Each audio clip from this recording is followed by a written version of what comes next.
Welcome back to our second episode of our BMW K1100RS Caferacer build. We're building this bike for the Bike Shed show in London, where we display our best builds every year.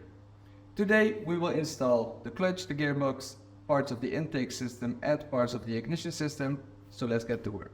Before we can start with the clutch, let's collect all the parts that we need. Clutch housing with thrust washer, the wire ring, the spring plate, the pressure plate, the housing cover, a brand new friction plate, all the mounting hardware, and grease. The friction plate and all the mounting hardware are brand new. You don't want to reuse the old hardware because it's been torqued, the bolts lose structural integrity, and they may not be able to hold up anymore. So you want to replace all of this. All these new parts, they come from K-Parts Holland. He has everything that you need to rebuild your bike. So if you're looking to replace your clutch, head over to the website of K-Parts Holland and get yourself all the new parts that you need. The first thing that we want to do before installing the clutch housing is apply a very light coat of grease to the inner surface of this little bushing. We use a little Q-tip because it gets on all the places that we need. Then we take the clutch housing and the thrust washer and we install the washer onto the clutch housing and install the clutch housing into the engine.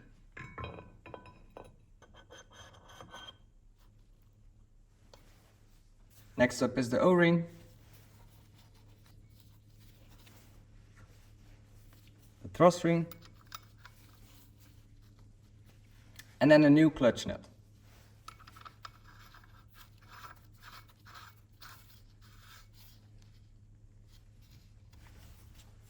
We then need a special tool to fix the clutch housing into place while tightening the center nut, which is going to be positioned like this. So we need to rotate the clutch housing so the bolt locations line up and we can fix it.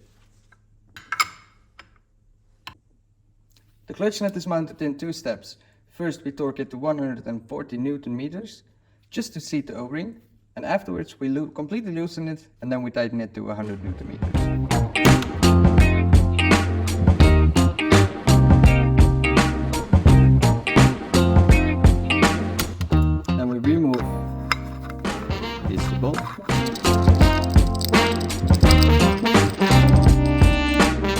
We then install the wire ring,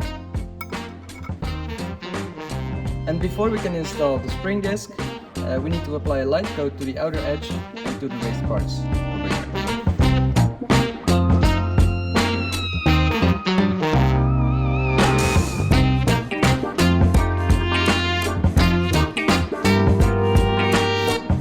Now it's time to assemble the actual clutch.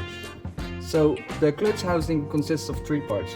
We have the pressure plate, we have the clutch cover, and we have the clutch housing that's already in the engine. Each of these parts has a certain marking, straight from the factory. So this is the first marking. When we look on here, we have a second marking. What you want to do is you want to position each of these markings 120 degrees from each other, because this way the clutch is perfectly balanced and you won't run into any issues. We start with the clutch cover upside down and with the factory marking towards us. We then take the friction plate, twist it so this part faces down, and then we put it on. We then grease these planks lightly and then position it face down into the clutch cover. The next thing that we want to grease is these pins to prevent corrosion. Just a very light bit of grease. And then it's time to assemble the pressure plate. Make sure to do it evenly.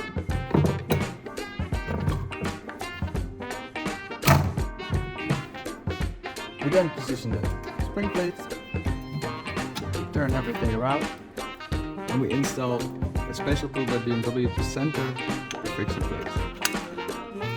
Just like that. This is our clutch assembly that goes into the engine. Before we can install the clutch, we need to locate the paint mark and the paint mark on the housing and position those 120 degrees from each other.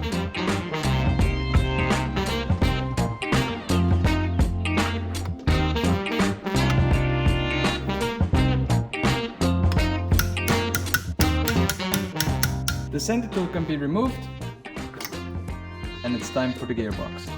The Gearbox has been fully overhauled with new seals and new bearings by Gearbox Holland.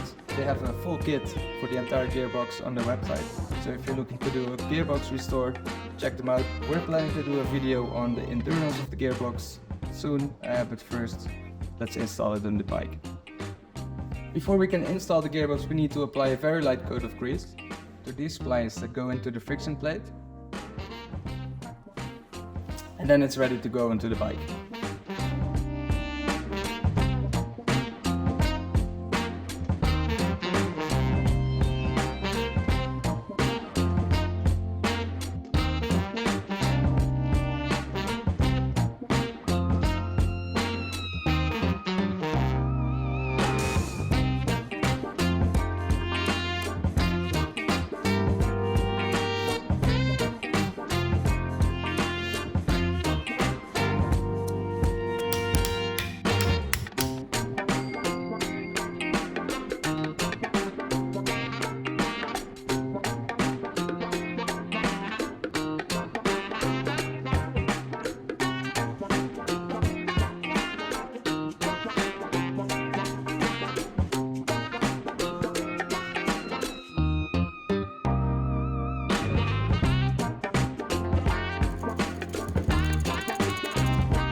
Now that the ignition is on, it's time to do the intakes. These throttle bodies were restored by Stang in Arizona. He always does our throttle bodies. He's simply the best at what he does. He also restores throttle bodies for other people. So if you're looking for a throttle body restore, hit him up. His Instagram handle is Stang. You probably know him if you're into K-bikes. So we're gonna assemble the throttle bodies, mount them onto the engine, and get the top of the engine pretty much finished up.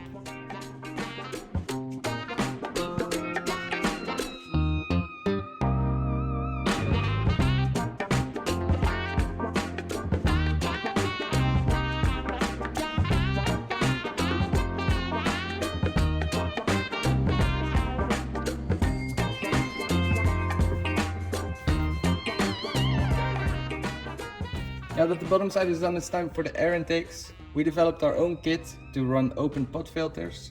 They're directly mounted onto the throttle bodies and they also hold the air sensor. So I'm going to show you how we install this.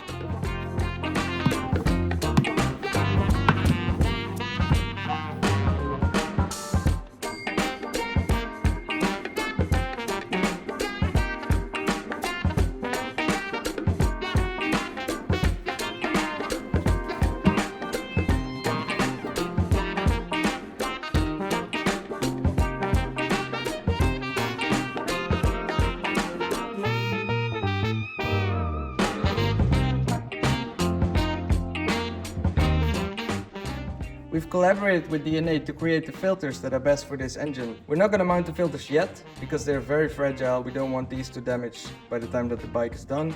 So these go back in the box for now. Thank you for watching another episode of our build.